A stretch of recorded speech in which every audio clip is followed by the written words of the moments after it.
distinguished stakeholders, partners, and our esteemed exporters, good morning. Thank you for joining us today.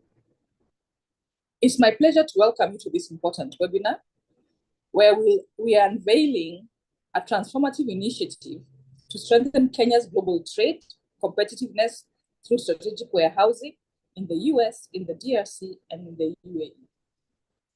The strategy is a bold step in our mission to enhance Kenya's global trade competitiveness and support our exporters in reaching new heights.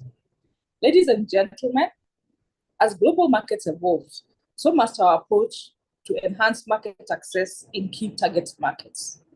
Therefore, warehousing in key international markets is a necessity for addressing critical challenges such as long lead times, high logistic costs, and regulatory compliance hurdles.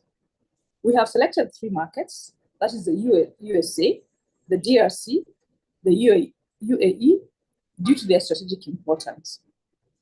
As you're aware, the United States is a top destination for Kenyan coffee, tea, apparel, horticulture. Therefore, warehousing is critical in ensuring compliance with the Food and Drugs Authority standards, timely delivery. On the other hand, the Democratic Republic of Congo is a growing regional market within the East African community, and warehousing will support distribution across a vast and infrastructure-challenged landscape. The United Arab Emirates is a re-export hub to the Middle East, Asia, and Europe. Warehousing in Dubai leverages the free zones and supports high-value exports like flowers, tea, and handicrafts. Therefore, the warehousing strategy we are presenting today intends to reduce logistical bottlenecks and improve delivery timelines, ensure compliance with international standards, and support SMEs with affordable warehousing options. Build long-term partnership with global logistics providers and facilitate market penetration and boost competitiveness. This strategy is not just about infrastructure, it's about people. Therefore, your participation and feedback are vital for the success of this initiative. In closing, I therefore invite all stakeholders present here today to engage with the draft strategy and provide us with comments and feedback. I'd like to thank you and wish you a fruitful deliberations. And it is now my singular honor to invite our ambassador in the UAE, His Excellency Kenneth Kilimo, to make some remarks as we begin this program. Over to you, Balozi. Thank you very much, CEO, for this opportunity. First of all, let me start by thanking Keproba for organizing this webinar during the stakeholder validation of the warehousing strategy, enhancing export efficiency. This is a great opportunity for us to discuss how Kenya can achieve seamless trade through efficient warehousing in 3 key markets identified, like you've put it correctly, UAE, United States of America, and DRC. Kenya and the UAE enjoy cordial diplomatic relations since opening its mission in Abu Dhabi in 1982. These bilateral relations have solidified over the years, culminating into the signing of the Kenya-UAE Comprehensive Economic Partnership in January this year as a cornerstone for our trade and investment diplomacy. Since the first SEPA was signed in 2022, the United Arab Emirates has concluded a total of 24 SEPAs up to December 2024, with Kenya being the first mainland African country to sign in January 2025, witnessed by both leaders.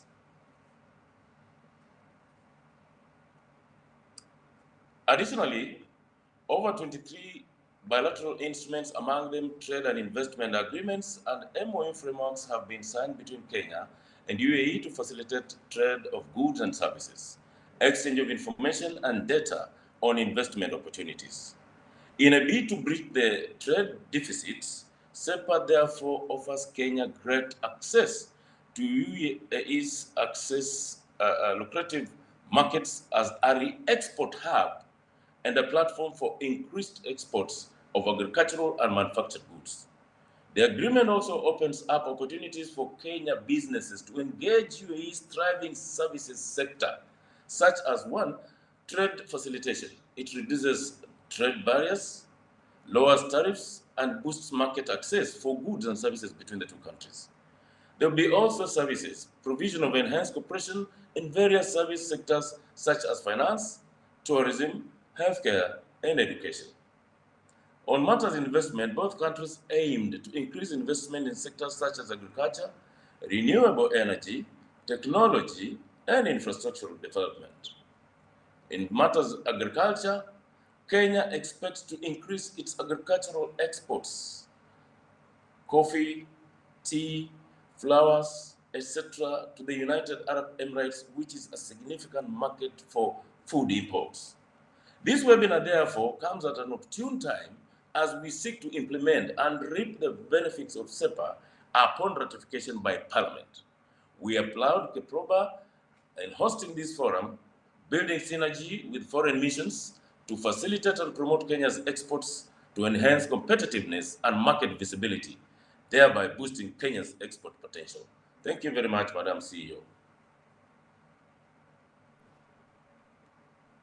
Balozi, karibu sana. Thanks so much for the remarks, and indeed just highlighting to us the importance of UAE as a re-export hub and what it can do to Kenyan's premium products as we work together to ensure that we have a warehousing strategy that is working for both the Kenyan exporters and the distributors in UAE.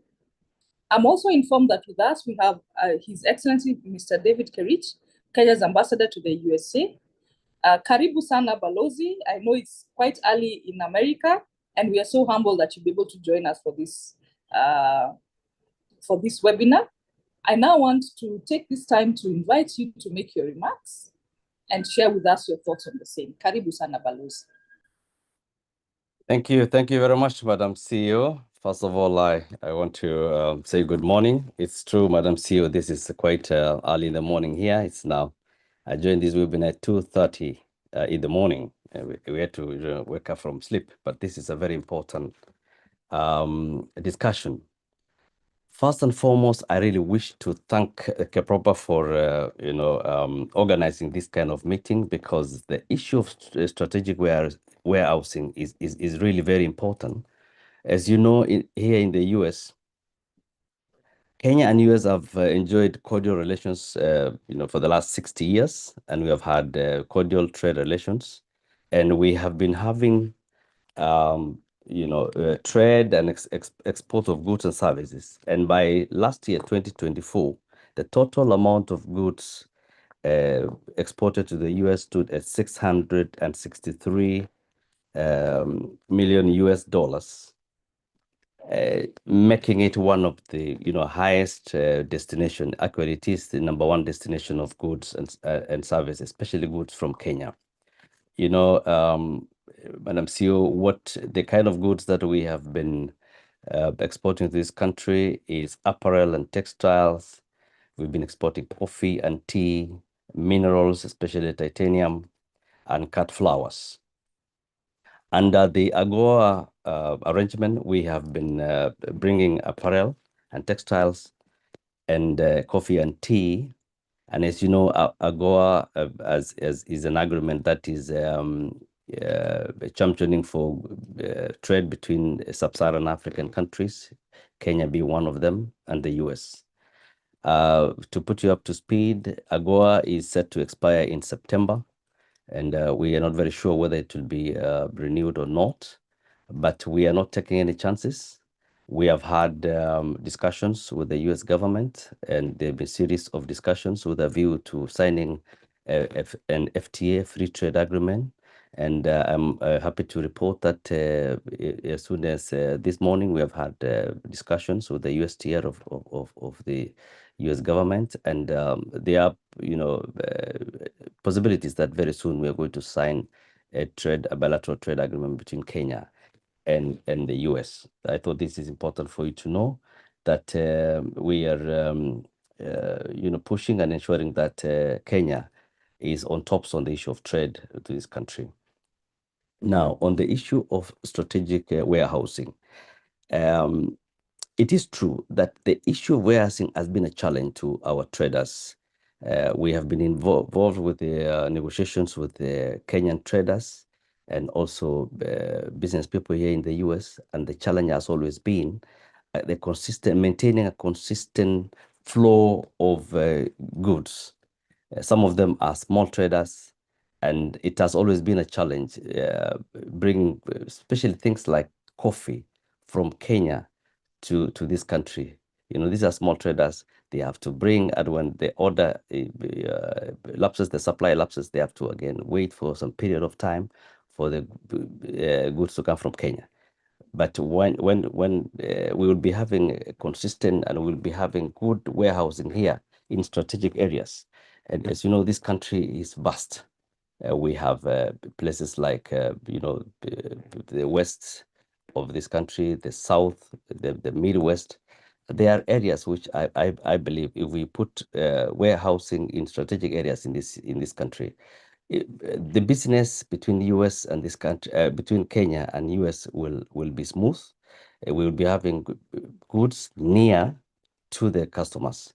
And I believe when we go into, you know, down there to the SMEs, because there are people who would want, like, for example, coffee. You get somebody who wants to supply, say, you know, some few kilos of coffee because to his customers, and he finds it very difficult to himself order coffee from Kenya. But when we have a warehousing system, it will make it work easier. So I don't want to go beyond that, Madam CEO. I'm sure we are going to discuss as we go into the discussion. I want to leave it there and say that this is a very good idea. And I look forward to hearing what KEPROPA has in this warehousing strategy. Thank you very much.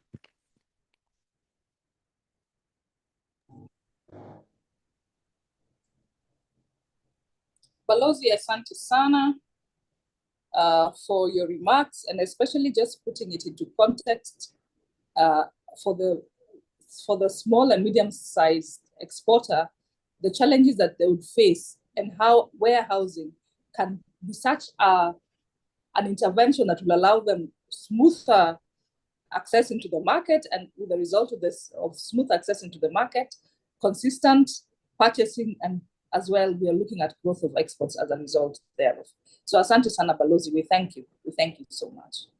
I'd also like to take this opportunity to invite our commercial attaché in DRC, Mr. Eric Nabwana, to just share with us some highlights on how the perception around warehousing in DRC as an entry strategy into the market. Karibu Bwana Nabwana. Thank you, Madam CEO, Balozi present, colleagues. Good morning. Wish to say thank you for this webinar meeting that you have convened, and it has come at a time that we are considering a country approach to issues of market entry into DRC. There are political fronts that the government is trying to work out to just ensure that we have a very cordial relations that will enable us products and businesses from Kenya operating in DRC facing friendly environment. DRC in itself is a very strategic country. It borders 9 countries on the continent, and therefore very crucial in terms of the ACFTA penetration or strategy for Kenyan products into the continent.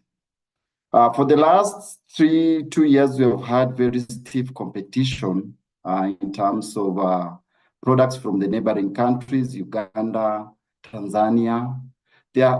They have upped their games in terms of their market penetration strategies. And sometimes in the course of all this, we get pushed out and our market niche continue to shrink with time. I believe that the warehouse in itself is coming at a very timely time, a time that we can able to consolidate our access, our penetration, the market.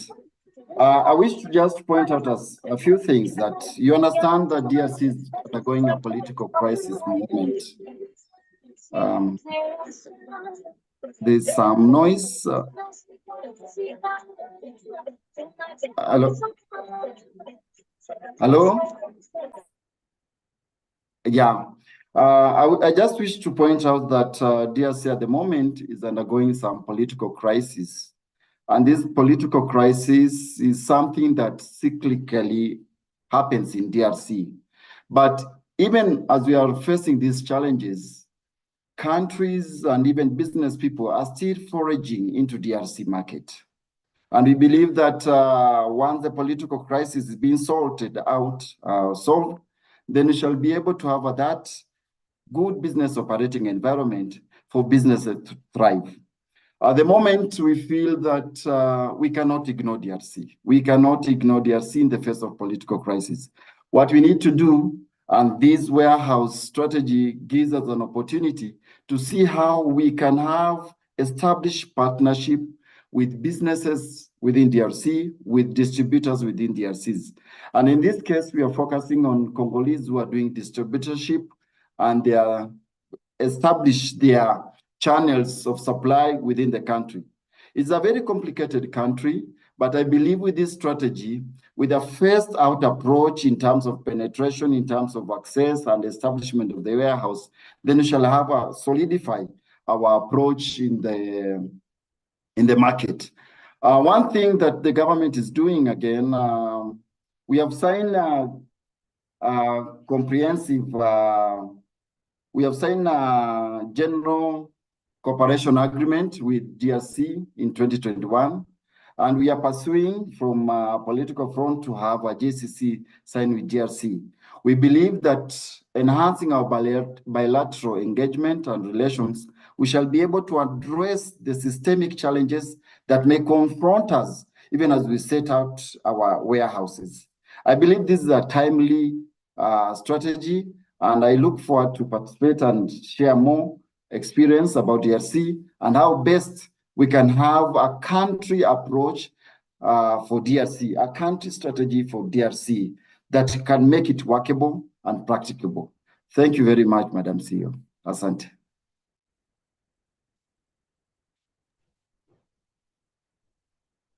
Asante sana, Mr. Nabwana, just putting for us and portraying for us the market dynamics of our target market of DRC. Not only that, but also its importance in trying to shape the narrative of Kenya's exports into the EAC community and the opportunities that pertains. I'd like to thank you for all that. And at this point, I'd like to now give the program back to the moderator to be able to take us through the remaining part of the program. Asante sana. Thank you, Madam CEO. Thank you, Your Excellence Ambassadors, for your opening remarks, for your insights about different markets that you serve.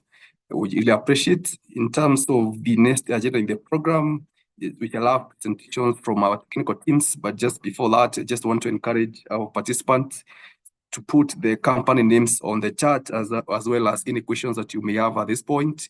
They shall be responded to at the end of the presentation. So don't forget to put your name, your company, your contact, and any other question that you may have regarding this webinar. So without much ado, I want to welcome the first presenter. We shall have presentations in 3 parts from Kiproba team. We shall have Rebecca to start off. We shall have Esther, then Rede to come last.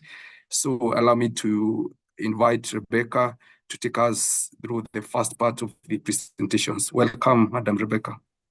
Thank you very much, Dennis, and I welcome everyone to today's webinar. Kiproba is delighted to welcome you to this very important webinar.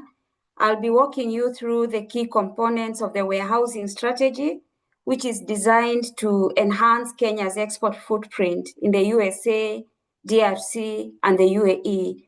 And these are potential markets where we must secure a strong, consistent, and competitive presence. So my presentation today, just a minute, it's not moving. Sorry, there is a technical hitch, it's not moving, but okay. Let me share again.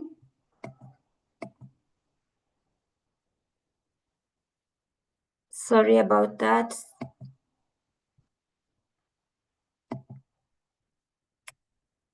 Let me share again.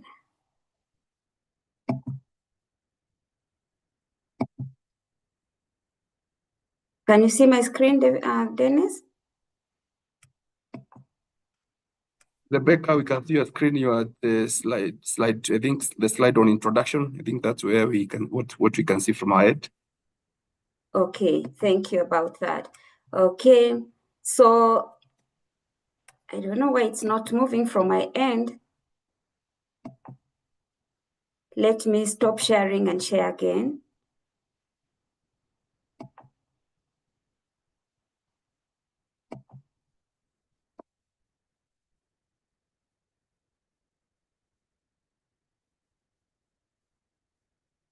Can you see it now? We can, Rebecca. Yes, it's okay now. Maybe you can put it in the slide, the presentation mode.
Okay, sorry about that, and I'm back.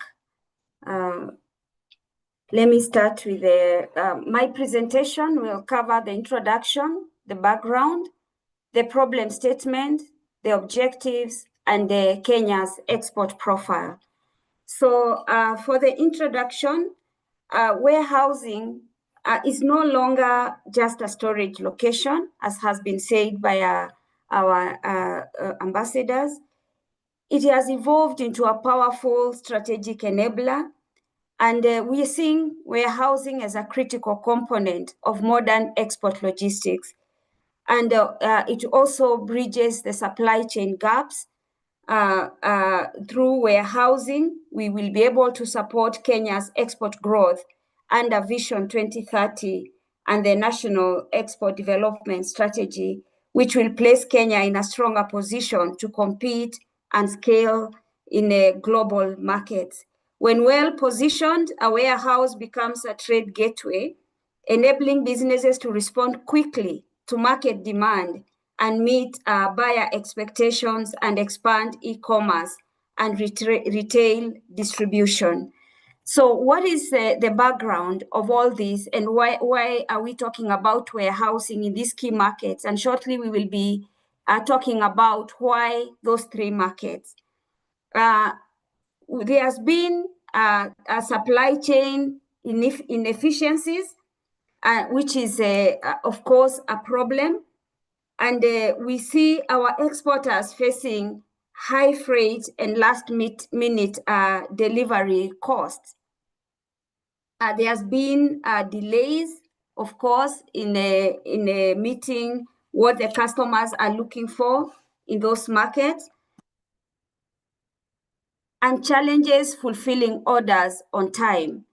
And all these have contributed to the need for us to start relooking at this strategy so that we have close proximity to the buyers in our key markets. And we know that Kenya's exporters operate in a landscape where logistics remain a formidable challenge. High freight charges, unreliable last mile delivery, fragmented shipment processes, which often erode our competitiveness as a country.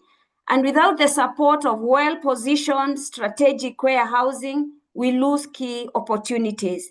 such as consolidating goods to reduce shipping cost, fulfilling orders promptly, to avoid cancellations, and even maintaining our brand presence on foreign shelves. And many exporters, especially for small and medium enterprises, they struggle to maintain visibility in the markets they serve. Stockouts, delays, inability to meet repeat orders, which send a wrong signal to our buyers and undermine hard-earned relationships. And these problems are not new, but the cost of inaction is rising, particularly as other countries invest aggressively in overseas warehousing and fulfillment models. And so this strategy today is not just about fixing problems, it is about transforming logistics from a stumbling block into a competitive edge.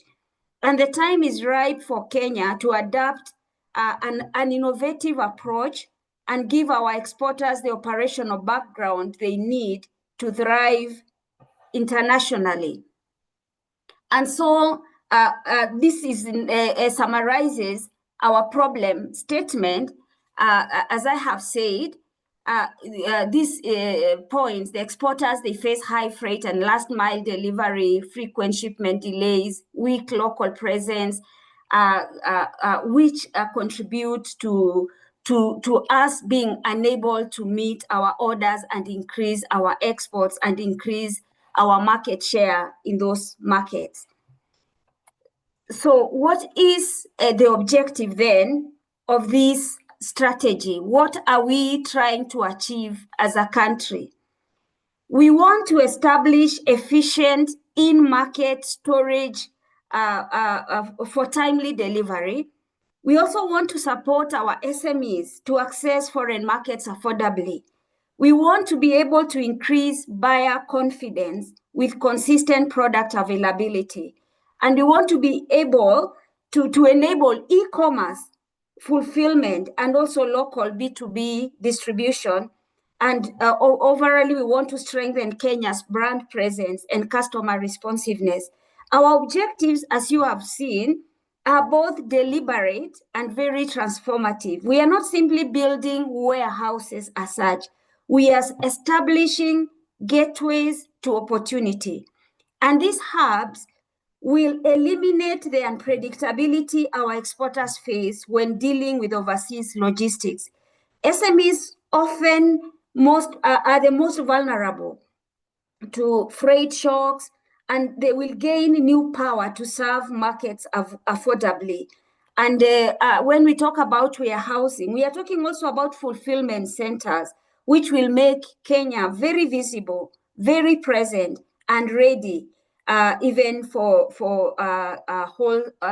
these B2B engagements, retail, B2C, or direct consumer-to-consumer e-commerce. So these are not just buildings, they are springboards for Kenya's brand to thrive globally.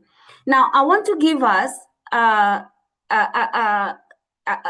we have looked at these objectives, which we all agree they are quite what we are addresses the challenge that the country is facing at the moment.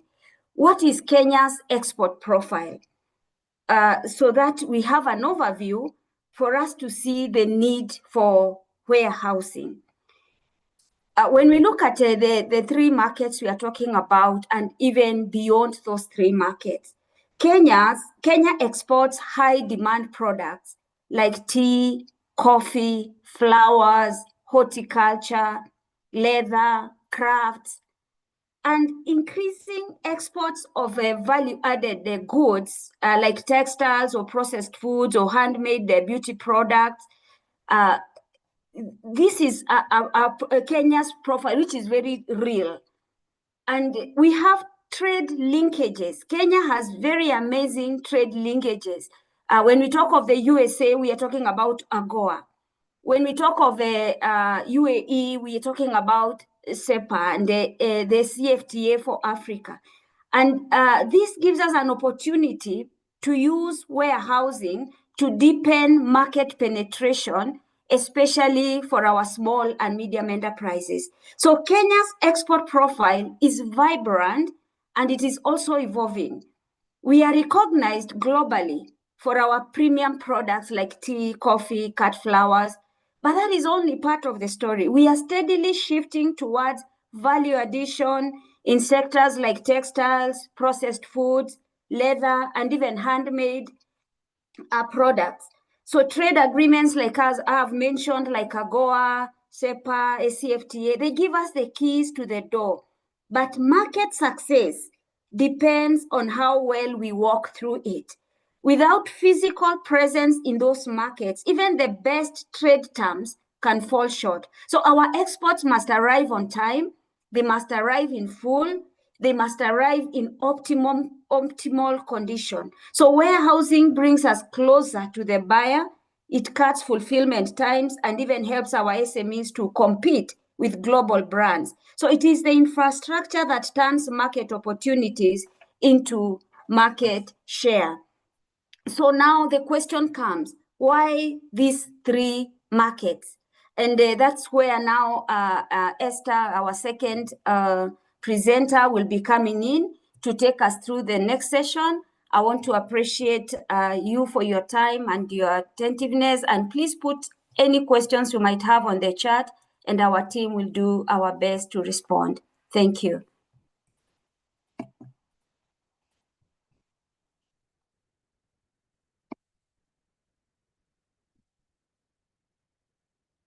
Over to you, Mr. Dennis.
Esther, we can't hear you properly. Esther, we can't. Check your mic.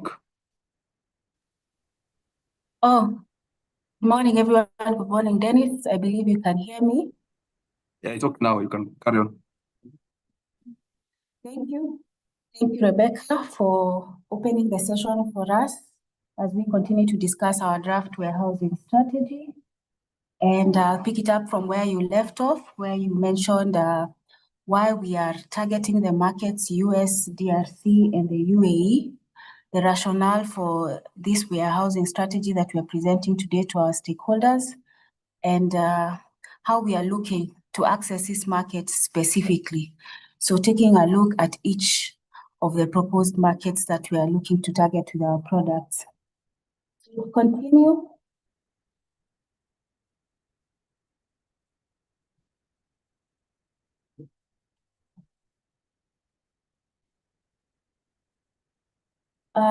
We have the US as one of the markets we are targeting, especially because we have a strong diaspora there. We know that the diaspora remittances are one of the highest inflows as far as what Kenya makes. And we know also based on the market size that we have a huge consumer market there. coupled by the fact that they have high digital access and high literacy, e-commerce is making it easier for consumers in that market to spend, and we believe that this is something we should leverage on, coupled with the fact that we have signed the AGOA that was established in the year 2000, the Africa Growth Opportunity Act that allows 26 product lines and 1,800 products to access this market duty-free, which gives us something that we should take note of and leverage on. Apart from the fact that the USA is quite a market with economic significance for us as a country. We'll look more about the bilateral agreements that we have in the following slides. Next, we have the DRC. Beyond having strategic importance to us as part of belonging to the East Africa community, we know that we also have the Africa Free Continental Trade Area as one thing to leverage on. Beyond that, we have the size of this market that's quite large and untapped, which means the economic potential that is there is quite significant for this market and for our goods. Beyond that, it will act as a logistics hubs for us to access a number of markets that has been mentioned by our commercial attaché in the DRC, giving us access to the Atlantic and other trade routes, which is something that we are keen on leveraging on. Lastly, we have the UAE, United Arab Emirates, that we know is a significant trade and logistics hub, giving us access to the Gulf Cooperation Council markets. We also know that it's an existing ANC, giving us existing ANC connectivity to the area, and we know with the signing of the CEPA, the Comprehensive Economic Partnership Agreement in January of this year, there is a lot to leverage on beyond just trade through reducing and eliminating of our tariffs, but we are keen on encouraging investment, both investment and economic and technical cooperation with the region. Beyond the overview, we'll look at the products that we are keen on creating solutions for as far as warehousing and distribution is concerned. For the US, we are looking to focus on tea, as has been mentioned by our balozi, and coffee, horticulture, textiles, leather, and crafts. For the DRC, there's increasing demand for processed foods, construction materials, and other consumer goods.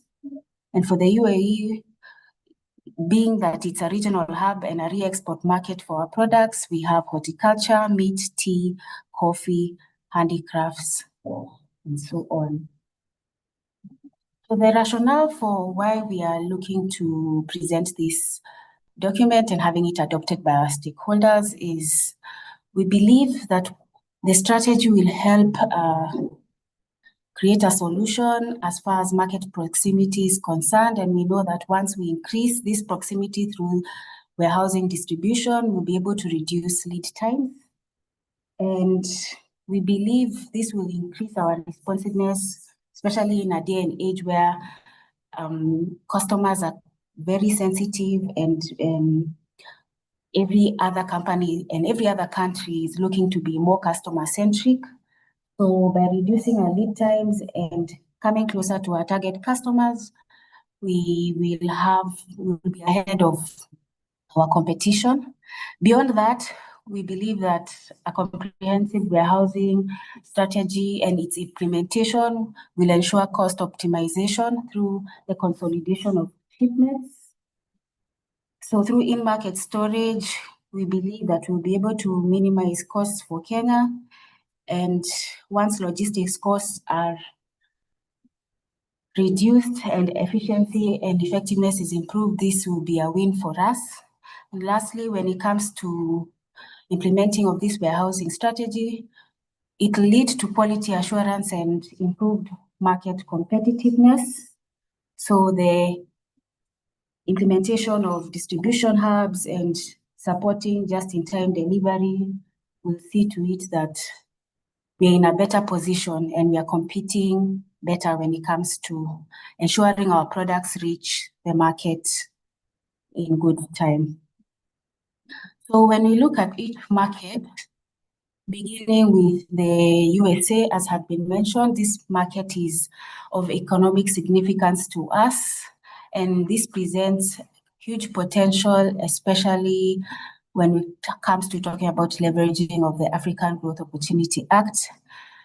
This act, as we know, offers duty-free access for the products that have been laid out in the act, and we believe that implementing our housing strategy in this market will see that our country gets an advantage and our exporters get to benefit from this. Beyond that, since 2022, the launch of the Strategic Trade and Investment Partnership, STIP, has been keen on deepening trade and investment ties between the US and key African economies such as ourselves. And it was good also to hear Balozi mention another FTA that is about to come into play so that we continue to enhance market access, regulatory cooperation, and investment flows for our country.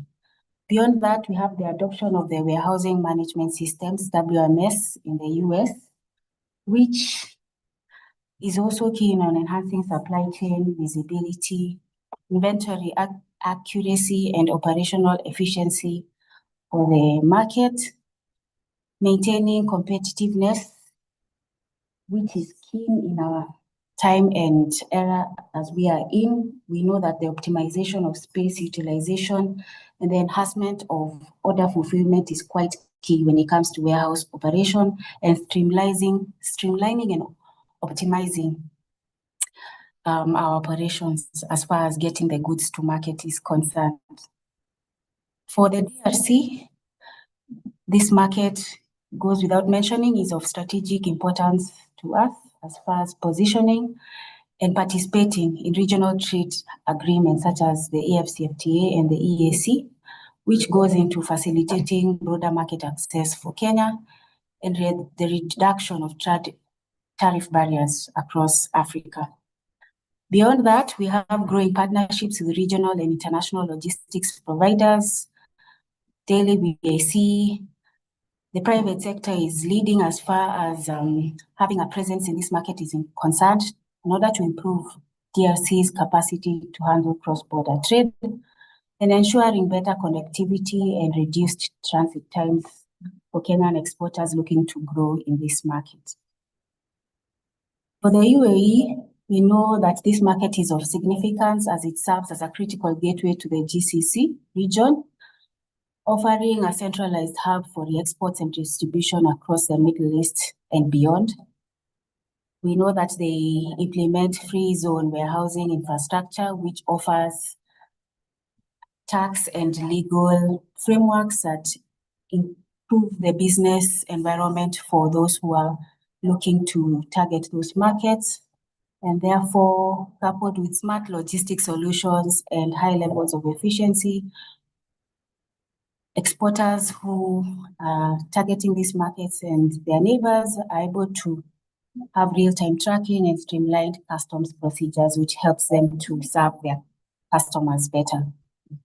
So these advantages and others make the UAE an attractive destination for value-added processing and distribution into the wider region. Thank you, and I believe I can hand over to my colleague, Mr. Samuel Rere, to take it over from here. Thank you. Thank you, Esther, for that comprehensive presentation. Mr. Sam, you can take over the last session of the presentation. Okay, I think the screen is, you can hear the screen, Sam.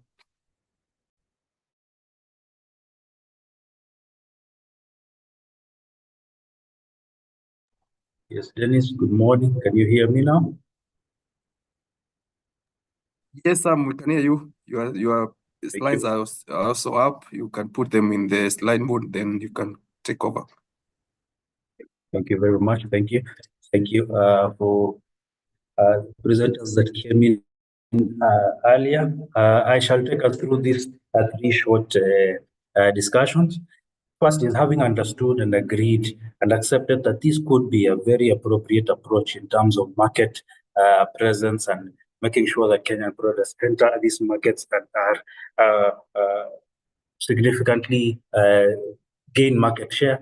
One of the things that we are thinking about is, number one, then we'll need to have a discussion about how where would we get these warehouses placed? What are the proposals? What we'll need to do feasibility studies to understand the return on investment on each of these destinations, especially to understand what would be the suitable locations and the models that we shall employ. Stakeholder engagement and awareness and training will need to be undertaken. Yes, we will have people to man these warehouses, but you also require our stakeholders here, the people that we anticipate will be the primary beneficiaries of these facilities, to actually understand these opportunities and how they can utilize them. Once the facilities are up, technologies integrated, and all those are in place, continuous monitoring and evaluation will be very, very significant to ensure that we are really consolidating the gains that we anticipated we are going to have, as well as continue to see how those warehouses would be there would be need for improvement, if need be, any tweaking of the strategy and all that. So in a nutshell, that would be a general sense of the implementation plan that we foresee. And even as we the financing models we anticipate, there are these three primary models that are always discussed when the capital investments are going to be undertaken. And one that we feel may be significant, may be very important, is a public-private partnership or private investment, private sector investment. Even as we consider government-funded initiatives, seeing how the financial the resources are laying out in the government, PPPs and private sector investments may be the model that we will go through as we continue putting that together, even in consultation with our partners at the embassies and other government agencies. These are the proposals that we are putting on the table. Finally, I think, as has been mentioned, the need for warehousing cannot be overemphasized. Those challenges that have been laid out, those really are the what we seek to address. And all this aligns with the national economic and trade goals, where one, we have been trading with our traditional markets, but the products we've been taking there have been always this narrow base of products. Our presence there will help us to diversify our products within those markets and help us to consolidate our market share, and therefore enhancing Kenya's global competitiveness in the market. So in a nutshell, really, that is what I would have wanted to put across about how we envision this will be undertaken. So, moderator, thank you very much, Dennis. I think we can go to the next phase. Thank you.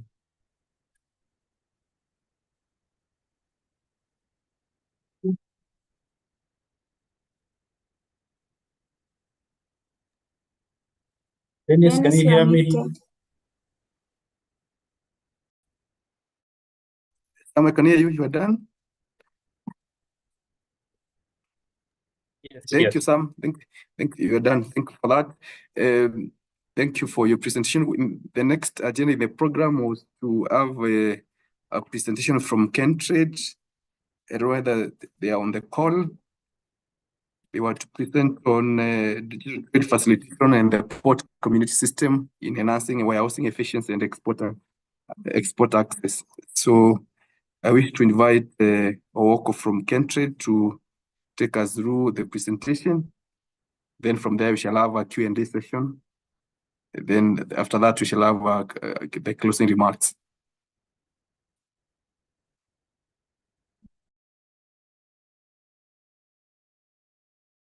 As we wait for Kentrade, just to remind our participants to put their company details on the chat, as well as any questions or comments they may have regarding the presentations that have been made. Then we shall have responses from the Kiproba team.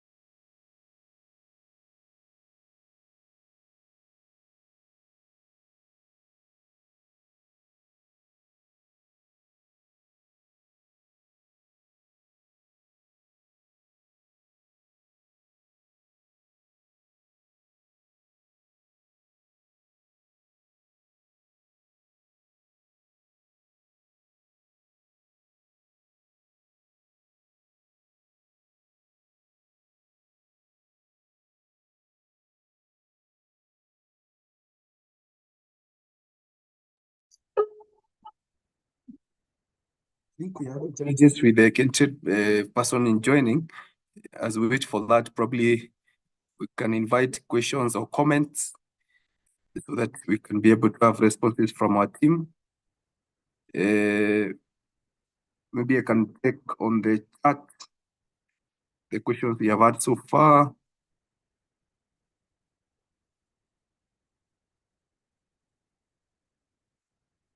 I have a comment from Robert Ngonga, our former commercial in the US.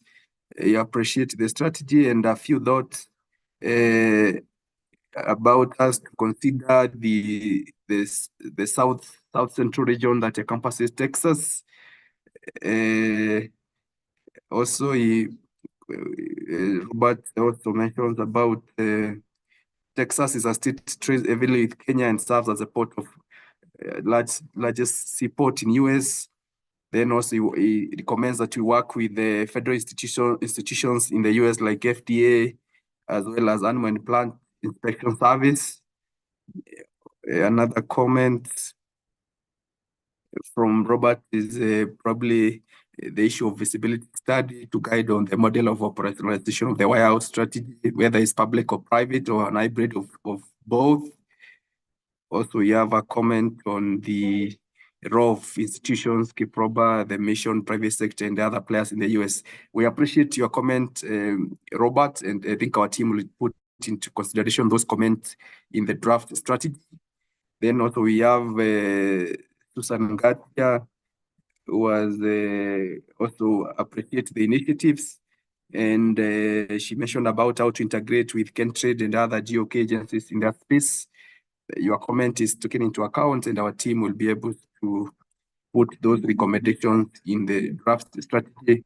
Those are the two comments I can see from the chat. I just want to encourage the other participants to put your questions, comments on the chat, and our team will be able to respond. At this point, probably I would invite any other comment from our panelists, maybe our Excellence Ambassadors, our commercial team in DRC, just some reactions based on the presentations, then we shall be able to carry it forward. The floor is open for any of the panelists to give some comment or reactions from the presentations that have been made so far. Thank you, Dennis. My name is Ambassador Kenneth Nganga from UAE. I wish, in my opinion, share the following. That warehousing in the UAE plays a very critical role in global trade and logistics. So we are urging the Kenyan exporters to significantly leverage the world-class infrastructure that is available in the UAE, and more particularly in Dubai, that are strategically placed and serves as a global logistics hub between Asia, Africa, and Europe. The proximity to major shipping routes and world-class ports like Jebel Ali port makes it ideal for regional distribution. Free zones, like mentioned before, like Jebel Ali Free Zone, Jafza, Dubai South, and Sharjah Airport International Free Zone, Khalifa Economic Zones in Abu Dhabi, KZAD, offers tax incentives, full foreign ownership, modern storage solutions. They have cold storage, dry storage, and bonded warehousing. Like Kenya Tea Development Authority, for instance, it was established in 2009 in the DMCC and have recorded significant growth in exports with close to 60% of the stocks being Kenyan tea. This growth has been catapulted by brand feasibility, market intelligence and networking, climate control warehousing, storage and value-added services, walk-in clients, and enhanced market reach. Dubai's position as a trading hub enables exporters to consolidate shipments and access buyers in neighboring regions like the Middle East, Asia, and Europe, maximizing exposure for Kenyan coffee and tea brands. The warehouses, like we have talked about earlier on, UAE warehouses, for instance, are certified under international standards, ISO, HACCP, and are also subject to stringent standards and regulations, ensuring that goods stored meet the necessary quality control, safety, and hygiene standards. This compliance is essential for Kenyan exporters as it helps safeguard the quality of our products and reduce risks associated with non-payment for goods, meet international buyer requirements, and prevents rejections of goods upon delivery, which could delay payments. Furthermore, warehousing can support e-commerce integration, thereby ensuring fulfillment for online platforms targeting Middle East, Asia, and Europe. And finally, ladies and gentlemen, in conclusion, as a foreign mission in the UAE, we therefore remain facilitative to yourselves and Kenya businesses at large who seek to venture into warehousing sector in the UAE market that offers technologically integrated solutions, reduced transit times and transport costs, thereby improving the overall efficiency of supply chain for Kenyan products. Thank you very much, Dennis. And also, most importantly, I think production sustainability at home is quite critical. We can be able to supply these goods, but if they are not sustainable, then we lose focus on the market. Thank you. Thank you very much, Your Excellency. Thank you for those remarks and insight about the UAE market being a logistics hub and gateway to the larger Middle East. And we appreciate it's a key market for Kenya actually in terms of export, in terms of tea, our teas, our cut flowers, our fresh produce. And I think warehousing strategy will be very critical in terms of accessing that market in the larger Middle East. Thank you once again for your insights. I'll invite a comment from the rest of the panelists. Excellency David from US, if you're on the call, you can also give some reactions, as well as Nabwana from DRC.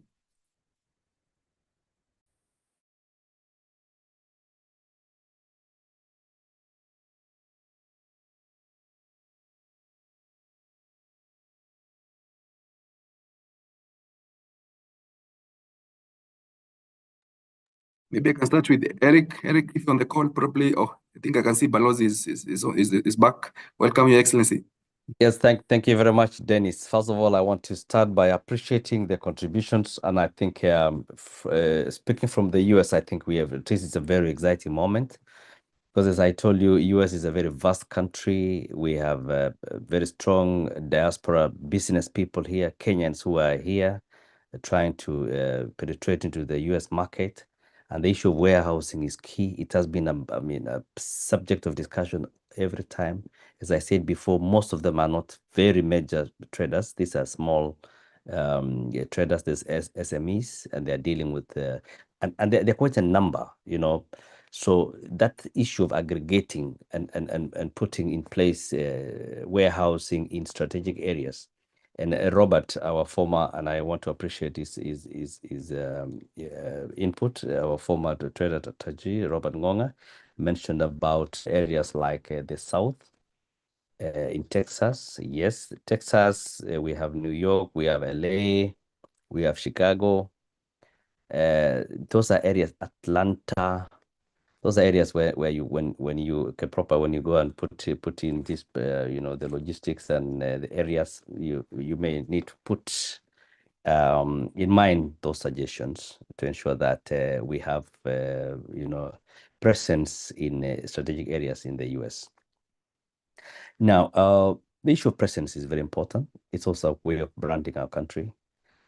Sometimes when you go in the US, you see products from other countries. Like, for instance, I'd wish to see Kenya coffee, littered all over. We have Ethiopia coffee, we have Rwanda coffee, but we are yet to see Kenya coffee branded. I'm sure when we have this warehousing, it will be easy to have Kenya coffee, Kenya tea in branding so that we have our presence felt and be seen here. I would like to ask a question because I know, as I said, we've been engaging with traders and they may want to know in terms of timelines. Are we expecting this, the fruition of these discussions very soon? How long can they expect to see this in place? Because they have been waiting for it. And my second question is on the issue of actualization of the warehousing. You mentioned about the three three options. That is a PPP, government funding itself, or private. I would like to know from you whether you have been able to do a feasibility study to see which would be a better option. Because if it's PPP, then we need to know who are those the partners who can come in. Are they Kenyans who are here? Are they international companies? Is government? What are the plans that you put in place? I'm asking all this because these are things that may come in our discussion with the diaspora traders here. Otherwise, by and large, this is a good discussion, and I really want to appreciate it. Thank you very much. Thank you, Excellency. Thank you for those insights. Very good questions and feedback. And maybe our team will prepare to respond to those. Before then, maybe I will invite Eric Nabana as well for his feedback and comment, and we shall have responses from the team that made the presentations. Thank you, and I welcome Eric for any comment or reactions.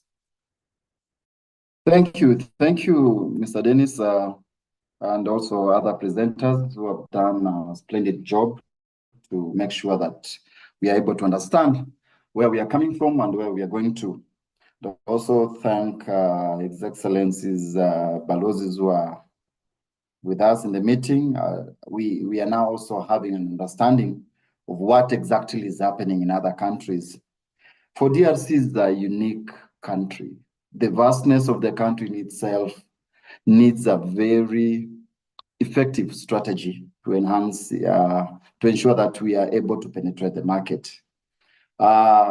The issue of the warehouse itself now is that how does it work for DRC? How does it work for DRC? That is the bottom line. For Kenya, it is quite easier. For any other East African country, it is easier. But for DRC, how does it work? How do we then identify the locations? How do we then identify the key players in the distribution of the supply chain? That is the most fundamental question. For me, I was looking at this strategy as a gateway now to see how best can we fit for our country or for DRC. And I was thinking if we can consider the ears on the ground. The ears on the ground, yes, the embassy is involved. The Goma consulate is involved. We have the military intelligence. Why the military intelligence that I'm bringing on board is because they are actively engaged in areas where there are conflict. I've had a one-on-one engagement with the military intelligence in Beni, and we shared more information about Kenya, how we can penetrate that part of the country.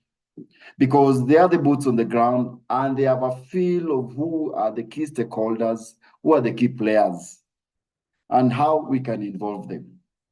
That information in itself then helps us understand who are the actors in the last mile delivery. Because for DRC, bringing the goods, having them in the warehouse, yes, that is fine. At least we surmount some of the challenges that are there.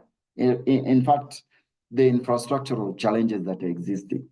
But now, how then do we ensure that that last mile delivery up to other distributors and consumers is attained? I've seen what has been done by suppliers. There's Biso Nabiso distributors who are affiliated to Kinmashe. I've seen their mode of engagement, their mode of supply within DRC, and how they have surmounted some challenges. I think they provide a perfect example we can emulate also, just to see that we are not off the script so much. Just to see exactly what they are doing that are making them more effective, even if they are private sector players. Another ear on the ground is the Kenyan affiliated companies. I've worked closely with Equity Bank, which in DRC is not as equity-based as they say. I've also worked with TMB Bank, which is now the Kenya commercial bank in DRC. They have a wealth of information about key distributors and key actors in the business sector. In fact, what we have been doing in the banks when we are trying to do due diligence, they also assist us with that information. For me, I believe if we have this approach, we synergize our approach as public and private sector, then we'll be able to have a workable strategy for DRC market. So I'm looking forward after this, then we can now focus for DRC, have our tailor-made own discussion. We can get critical service providers or players who are Kenyans, who are based in these other places, and then we see then how best can we move together and have a well roll-out plan for DRC market. One thing that is very interesting about DRC is the tax regime. Even as we think about this warehouse strategy, then in which fold does the warehouse falls into? Is it a fully owned public enterprise or public company that set up in DRC and it's owned by Kenya? Is it a public-private strategy partnership that encompasses Kenyan enterprises? These are very critical because the taxes are very punitive and sometimes very prohibitive. One thing about DRC, and I wish to bring it to the attention of all of us, is that DRC has a very unique legal framework. They are using what we call OHADA, Organization of Business Enterprises law, that cross-cut from the French-speaking countries in Europe and also in Canada and Africa. And then we have the ESD law. Apparently, the OHADA law is very is like 100% enforced in that market. So when you consider that and consider that DRC are part of the East African community, you find that the laws that related to EAC are not fully ratified within the DRC law.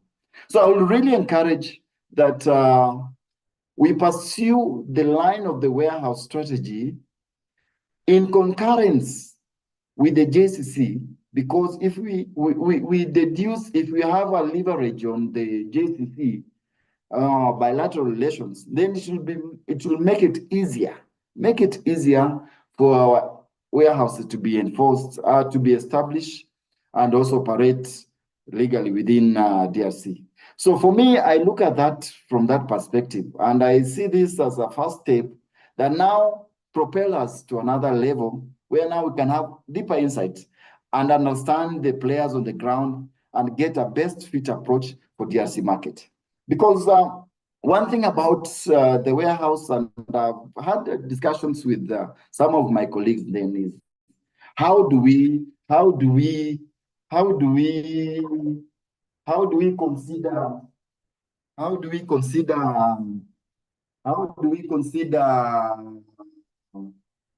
the employees in the warehouses?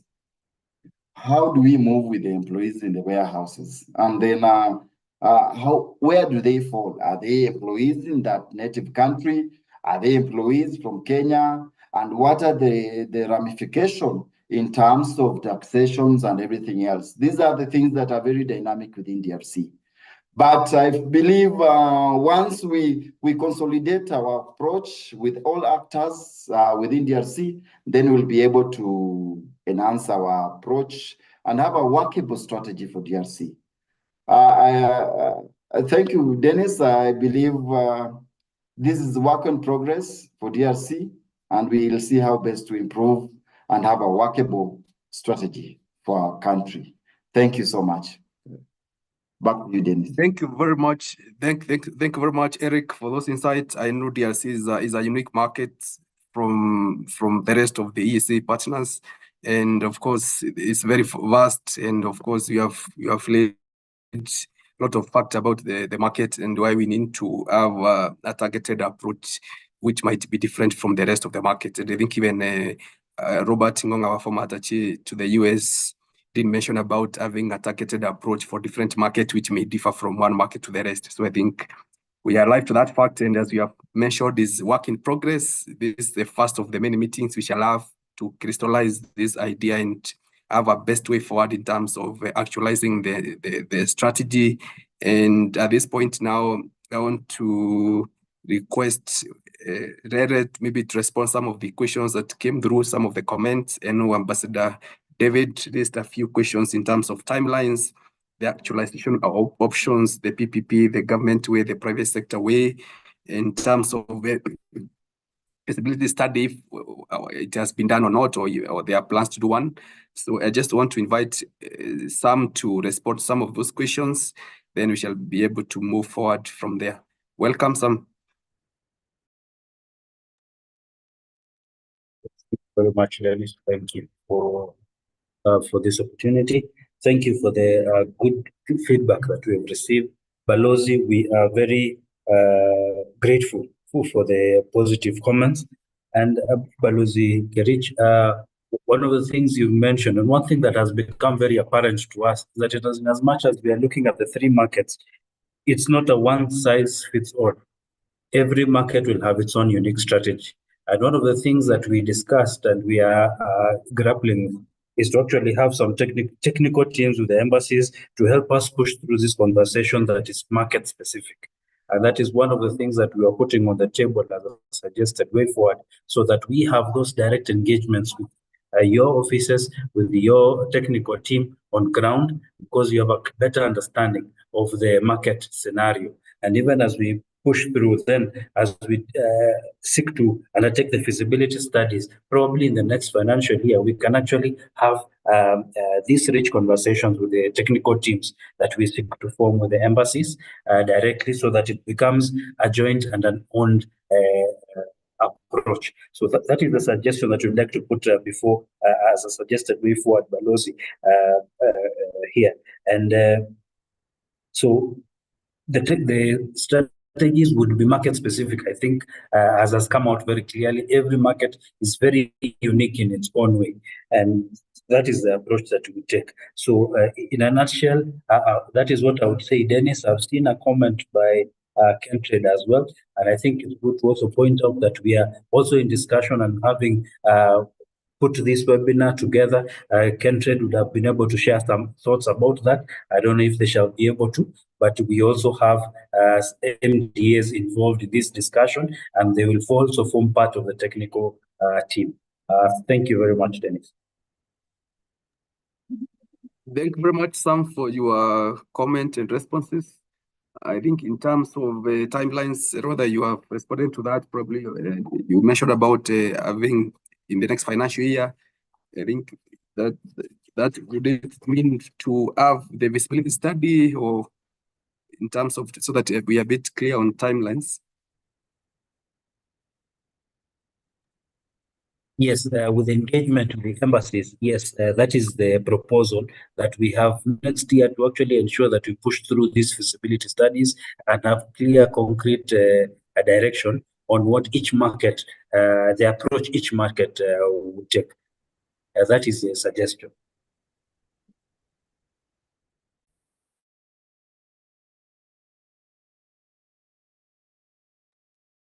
Dennis, you're muted.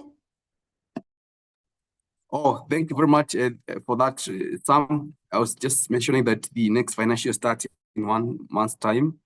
So I think at this point, I'll invite Rebecca as well for some comment, as well as some way forward in terms of where do we go from here. But before that, I would invite our panelists again, the Excellencies Ambassadors, and any other panelists who may have a comment, just to take this opportunity to put it across, and also to encourage our participants to put the questions, comments on the chat. And also there is a survey that is going on. There's a link on the chat section. Please go through it and give us your feedback and your comments. We shall appreciate very much. So Any other comment from the floor? If none, then I'll add over to Becky to give us some closing remarks as well as a way forward from this. Thank you. Okay. I think we have Eric on the floor. Yeah, thank you. I was just thinking for the case of DRC and whether it has come to your mind also in terms of the designs, in terms of the operationalization of the warehouses. Are you also considering outbound cargo, let's say from these other countries to Kenya? I'm just thinking along that line because of sustainability. I believe the warehouses will have standards, will meet the best standards, international standards, and that even for those who bring cargo to DRC, then they will be able, their products will be able to comply with those standards. But I also believe there's an opportunity for DRC specifically for those who are moving cargo from DRC and they're using the port of Mombasa. Is there a possibility to explore or to harness such opportunities just to make the warehouses more sustainable in the short term, in the medium term and long term? That is just my thinking. Because at the moment, DRC, surprisingly, has the highest margin in terms of percentage, 11% export through the port of Mombasa. That is the growth percentage, 11% growth in export. And that is mainly from the eastern part of DRC. You see coffee, cocoa, some of these basic commodities that are, the agricultural commodities that are moving out of DRC, they go through the port of Mombasa. And sometimes the nature of compliance with the use, with the exporters is sometimes what is affecting them. So I was just thinking that if we can also explore the possibility that these warehouses, particularly the ones that serve our interests as a country, then we can take that chance and exploit so as to make the warehouses more sustainable, both in the long term and short term. Thank you. That was just my observation. Thank you.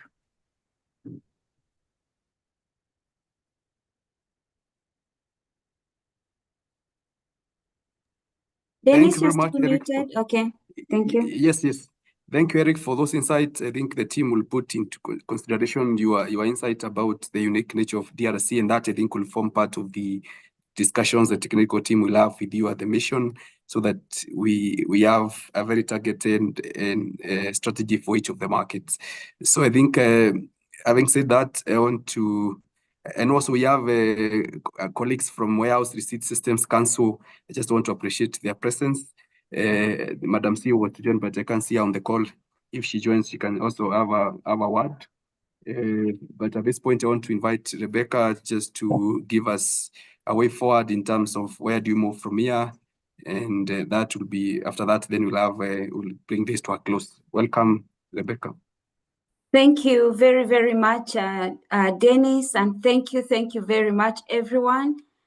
We really appreciate your participation, your commitment, your passion, and following the presentation that you have done today. The proposed way forward includes consolidating and analyzing the input from our stakeholders, which will help us to refine the strategy accordingly. It's also important at this point to note that KEPROBA has also been in discussions with various logistic companies such as DHL, Siginon, Global Freight, to gather expert insights on effective warehousing solutions. So a validation process with stakeholders, of course, will be undertaken, followed by the formation of a technical team comprising representatives from relevant embassies, the key stakeholders, experts, to guide the process, because it's not at all about KEPROBA, it's about all of us. This is about building bridges between producers, the markets, between policy and action. As we implement this plan, the engagement with everyone is vital, because together we can position Kenya not just as a supplier, but as a market leader in strategic exports. So a validation process will be undertaken, and then the technical team.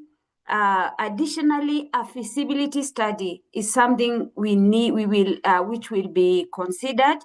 It will be conducted to assess the practicality and the sustainability of the proposed warehousing models in each of those markets. Capacity building initiatives is also something we have proposed. It will be launched to sensitize exporters, because it's one thing to put all this in place, but our exporters are not aware. So there will be capacity building initiatives to sensitize exporters, alongside efforts to align the strategy with relevant policies and mobilize necessary resources. So a robust communication and monitoring framework to put all this together will be established to track progress, to inform on adjustments, which will lead to a phased national rollout based on the pilot's outcomes. So the timelines will be advised by all this by the time taken for the technical teams to be put together, the validation process, the capacity building initiatives. So that will advise the timeline to be taken, because we will need thorough stakeholder engagements. And of course, we will, from here, continue our engagements with the embassies for realistic piloting and a structured rollout, which will ensure a sustainable and inclusive warehousing strategy. So those will be the proposed way forward, and you will be hearing from Keproba even after today once we put all this together. But we are truly grateful as Keproba for your participation, for your commitment, for the passion you have given us, and we have seen, and you have continued to support Keproba in all our initiatives. We are really appreciative. So thank you very much. I hand over to you, Dennis. Thank you very much, Becky, for that way forward. I think we are clear now in terms of where do we move from here. And in terms of maybe something else, in terms of the technical teams, we do suggest probably to request the Excellence, the ambassadors, probably to nominate some of the officers who can work with you in terms of putting this together. I don't know if that's something you want to propose, then maybe you can say something about it. Sorry, Dennis, and then after that, there is a comment. The warehousing team are here. They would want to give a comment on behalf of their CEO. Thank you.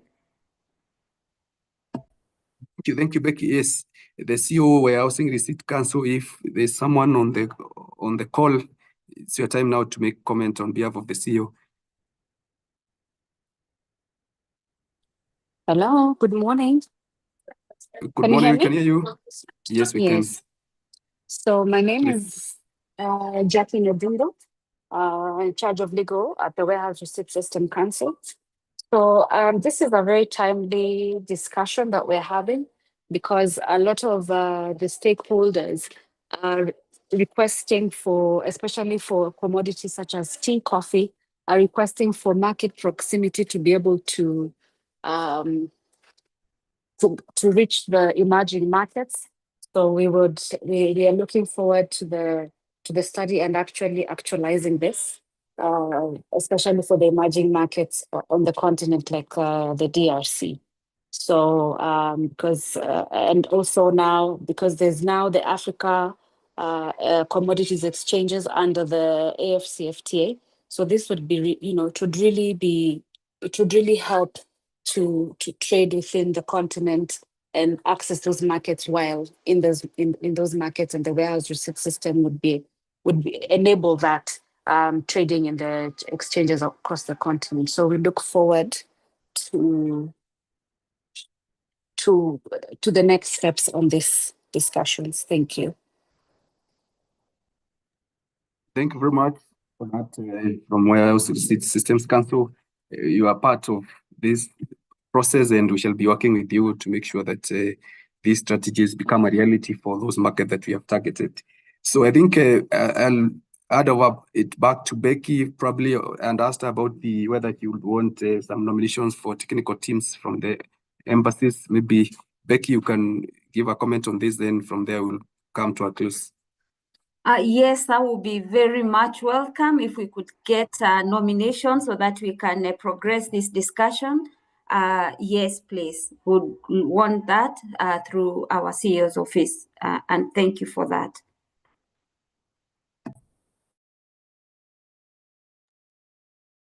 Thank you, Becky. I think our excellencies have had your request. Probably they'll give us nominations of technical officers from the missions who can work with you in terms of actualizing the next steps as we have agreed.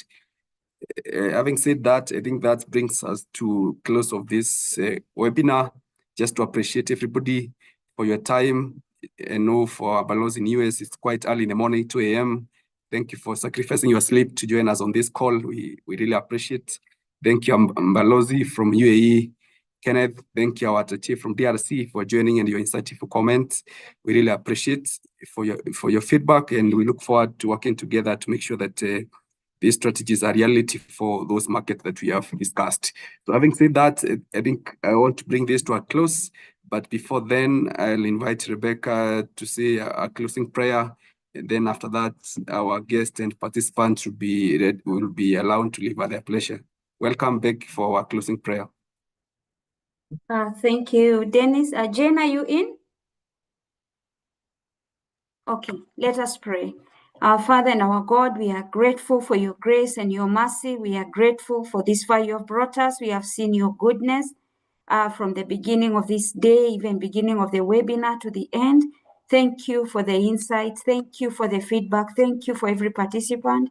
We pray that, Lord, you bless this initiative and make it possible for your glory and for your honor and for the betterment of this nation. We love you and we bless you. In Jesus' name we pray. Amen. Thank you. Amen. Thank you, Becky. Once again, thank you to everybody. Thank you, Your Excellencies, for your time.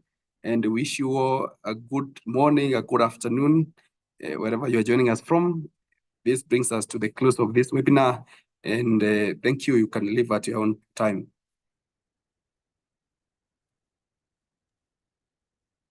Thank you. Thank you, Dennis.